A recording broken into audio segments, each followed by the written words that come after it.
పాత సినిమాలో దొంగలంటే ఎట్టుండేవాళ్ళు మీకు గుర్తున్నారా? ఎవరు గుర్తుపట్టుకోకుండా మాస్కులు వేసుకొని తాళాలు పెట్టి ఉన్న ఇళ్లల్లో పడేవాళ్ళు. దొరికిన సొమ్ములంతా బ్యాగులో సర్దుకొని పోయేవాళ్ళు.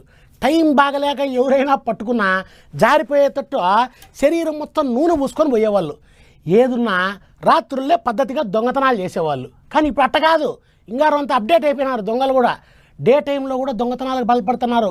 కావాలంటే చూడండి, చెడ్డీ గ్యాంగ్ లాంటిదే ఇంకో గ్యాంగ్ ఒకటి తయారైంది మన కర్మకి. ఒకడు పోతాలకే ఒకడు మోపైతున్నాడు, ఓటి పోతాలకే ఇంకో గుంపు తగులుతున్నది. ఈ బద్మాషి దొంగలతోని పబ్లిక్ కు పెద్ద నెత్తి నొప్పే మోపైంది. ఇప్పుడు ఇంతకు మునుపు ఊళ్ళో పోయింటి తెల్లందనక షెడ్డీ గ్యాంగ్ అని తిరిగినట్టే ఇప్పుడు పార్టీ గ్యాంగ్ కూడా తిరుగుతుందట. గాని వాళ్ళు తెల్లందనకనే తిరిగేది, కానీ వీళ్ళు పొద్దుందనక కూడా కత్తులు పట్టుకొని తిరుగుతున్నారట పబ్లిక్ ఇండ్ల చుట్టూ. గిట్ట తిరుగుకుంటా పబ్లిక్ కు కంటి మీద కునుకు లేకుండా చేస్తున్నారు.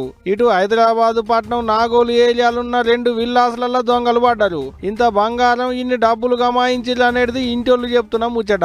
ఇక ఇదిట్టుంటే ఇటు ఇంతకు మునుపు నల్గొండ జిల్లాలో ఇగో ఇటువంటి దొంగతనాలే అయ్యేది ఉండేనట. షెడ్డీ గ్యాంగ్ లెక్కనే పార్టీ గ్యాంగ్ ఒకటి మోపయి ఇండ్లలో పడుతుండేనట. కత్తులు చూపెట్టి దొంగతనాలు చేస్తుండేనట. గట్టిగా అడ్డం తిరిగితే పానాలు కూడా తీసేటోళ్ళు ఉండేనట. అట్టగా గ్యాంగ్ లో కొంతమందిని ఈ నడుమ నల్గొండ పోలీసు వాళ్ళు ఎంటబడి పట్టుకున్నారు. అట్లకెంచి కొంతమంది తప్పించుకున్నారు అనేది ముచ్చట ఏలుకున్నదే కదా.